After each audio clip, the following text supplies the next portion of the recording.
What is going on, everybody? Today we're going to be back on the 95 Pathfinder build.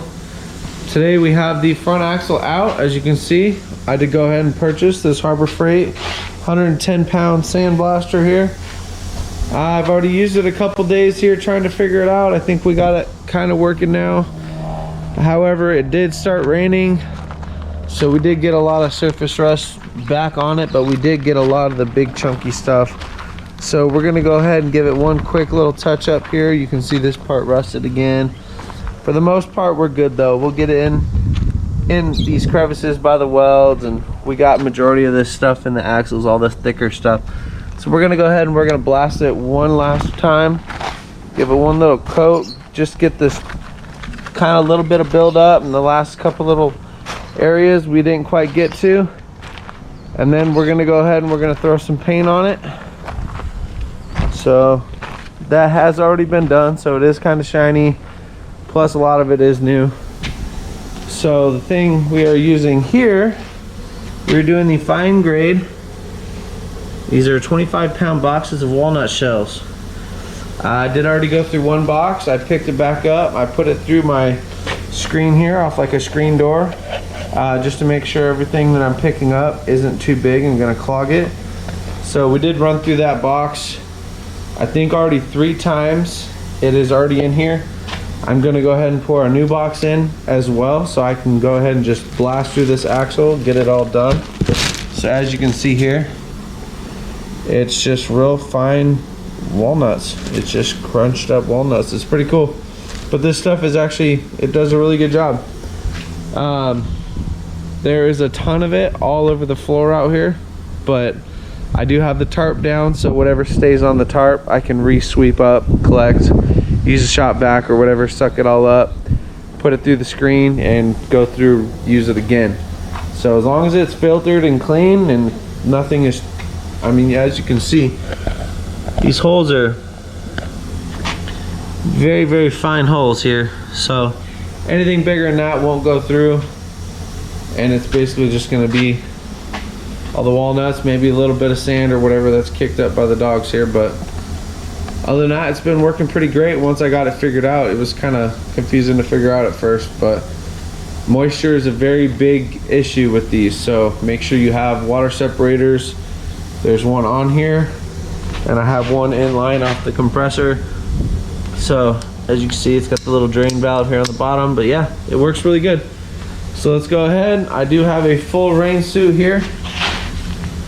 I got the pants and the legs, so we're gonna try that out. This stuff doesn't feel the greatest when it hits your legs, and I do have the cheesy little mask that it came with, but honestly it works great. I was using this one, but everything finds its way up in there. I kept getting it in my eyes, so I'm not even gonna mess with it. I'm gonna use the cheap one that they've supplied for now. And then the next big project, I'm gonna invest and get like a good hood. That's why I went ahead and got this raincoat, just specifically for when I blast. So just protect yourself, it's pretty important. So let's go ahead and get this done here.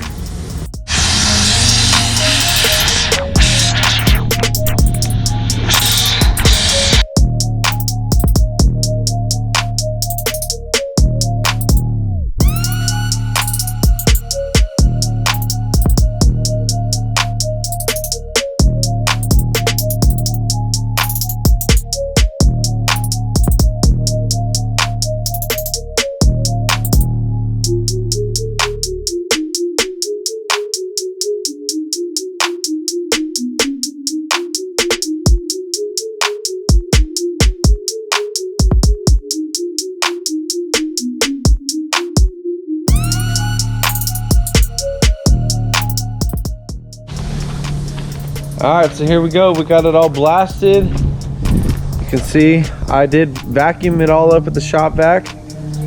Put it all back in, blasted it one more time. As you can see, it is pretty clean, pretty smooth. I got probably, I don't know, 80-90% of it off, the real thick, important stuff. There's some of it in there that's just a little too hard to get. Sorry, it's like right in the shadow. But there's a lot of it that, honestly, it's just not gonna come off. But the thick, flaky stuff and majority of the surface rust, the top orange stuff, it's all gone.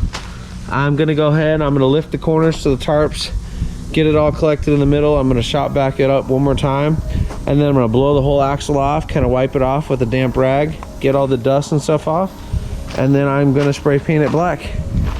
After we spray paint it, we're gonna go ahead and we're gonna replace all 4 of these knuckle ball joints there. We're gonna go ahead and replace all those, and then we're gonna touch it all back up on the corners, and we're gonna put it back under the truck.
Alright, so here we are, everybody. The axle is fully in place. The brakes are all painted gray, how the customer wanted it.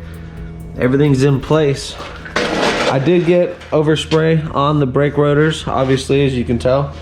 But as soon as you drive it, it'll scrape it all the way off. That's something I've kind of always have done on my personal vehicles. I like to get this part black so it doesn't have that orange rust color to it. What's up, Smokey? So everything is in place. The new knuckle joints are in place, top and bottom. On the passenger side, we did not do the driver's side. Driver's side is still tight. He figured he'd drive it for a little while, and then if they started to be an issue, then we'd go ahead and do it then.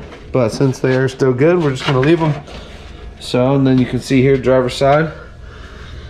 So a couple things we do have left to do here. We do have to get some brake lines made, which I'm gonna do that probably the next week. The reservoir mounts, I have to go get some mounts and get those probably tied up in here somewhere. We'll see wherever it sits best, maybe going down the back. I don't know, we'll see. I think we talked about going across the front here. I think we liked how that looked.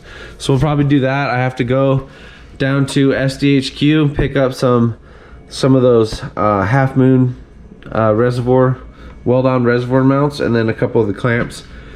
So we have brake mounts, reservoir mount, or brake lines, reservoir mounts, a little bit of touch-up paint here and there. Just there was a big air box here that we couldn't paint behind, so we got a little bit of touch-up there. We have all the steering, everything in, track wire in, everything's in. The steering shaft is in. We do have to figure out, let's see here, sorry.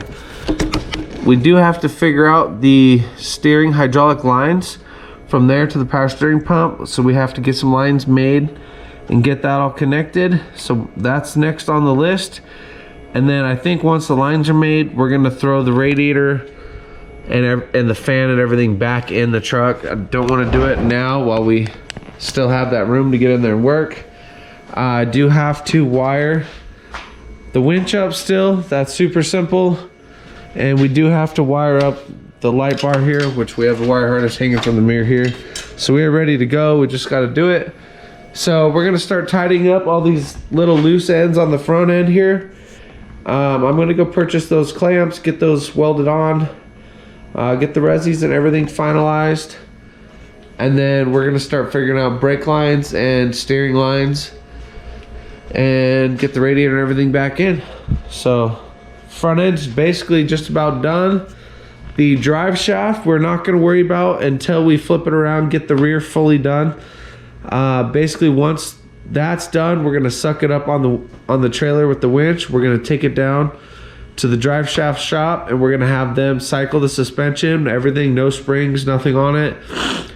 Make sure we get all our drive line links and slip yokes and everything correct. I don't want any drive lines pulling out on the trails. So after we have our drive lines done, we have rock sliders being built. We have a rear bumper and spare tire carrier being built. We are going to completely repaint this truck, and I think we're going to rebuild that roof rack. We're going to make one that's a lot cleaner, sturdier, and with a lot less stuff on there. We're just going to clean it up. And then I think after that, once we have all the bulk of everything on there, I think that's when we're gonna put it on our scales and start doing all our measurements and everything and figure out our correct spring rates. Once we have all the weight and everything added to it, we are gonna add a full-size spare on the rear, more tubing down the sides. We are gonna eventually exo cage it. We're not sure if we're gonna do that before or after springs. That might be kind of after springs. Get it going, get it driving, start using it, but we're getting real close. So let's go ahead and we'll do these last couple things on this front end, and then we'll get it flipped around and we'll start doing the rear.